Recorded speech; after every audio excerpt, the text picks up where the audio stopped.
Hello guys, അപ്പോൾ നമുക്ക് കുറച്ച് ഓറഞ്ച് പീൽ പൗഡർ ഉണ്ടാക്കിയാലോ. ഇപ്പോൾ ഒമാനിൽ ഭയങ്കര ചൂടാണ്. അപ്പോൾ ഞാൻ പലപ്പോഴായിട്ട് കുറച്ച് ഓറഞ്ച് തൊലി ഉണക്കി വെച്ചിട്ടുണ്ടായിരുന്നു. അപ്പോൾ അത് നമുക്കിപ്പോൾ പൊടിച്ചെടുക്കാം.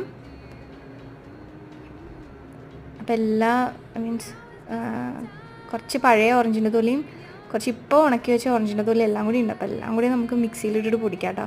അതിൻ്റെ കൂടെ ഞാൻ 2-3 നെല്ലിക്കയുടെ കുറച്ച് ഇതും കൂടി ഉണക്കിയിട്ടുണ്ടായിരുന്നു. അപ്പോൾ അതിൽ ഇടയ്ക്ക് കുറച്ച് നെല്ലിക്കയും കൂടി ഉണ്ട്. അപ്പോൾ ഇവിടെ നല്ല വെയിലായാണ്, നല്ല പപ്പടം പോലെ ഉണങ്ങി കിട്ടും. അപ്പോൾ എല്ലാം കൂടി എടുത്തിട്ട് നന്നായി പൊടിച്ച് കണ്ടാൽ അതൊക്കെ ഇഡില്ലാൻ ഓറഞ്ച് പീൽ പൗഡർ. അപ്പോൾ നമ്മൾ കടയിൽ നിന്ന് വാങ്ങിക്കുമ്പോൾ അതിൽ കെമിക്കൽസൊക്കെ ഉണ്ടാവും. അപ്പോൾ നമുക്ക് വീട്ടിൽ സുഖമായിട്ട് നല്ല വെയിലൊക്കെ ഉണ്ടെങ്കിൽ നമുക്കിത് ഡ്രൈ ചെയ്ത് വെച്ച് കഴിഞ്ഞാൽ നല്ല കിഡിലനായിട്ടുള്ള ഓറഞ്ച് പീൽ പൗഡർ കിട്ടും. കടയിൽ നിന്നൊന്നും മേടിക്കേണ്ട ആവശ്യമില്ല. കണ്ടില്ലേ? ഇനിയിപ്പോൾ അതൊന്നുകൂടി ഞാൻ ജസ്റ്റ് വാട്ടർ കണ്ടൻറ്റ് ഒന്നും ഇല്ലാണ്ട് മീൻസ് പൂപ്പലൊക്കെ ഒന്ന് നാശാവാണ്ടിരിക്കാൻ വേണ്ടിയിട്ട് ഒന്നുകൂടി ഞാൻ ജസ്റ്റ് കൊണ്ടുപോയിട്ട് വെയിലത്ത് വെച്ചു.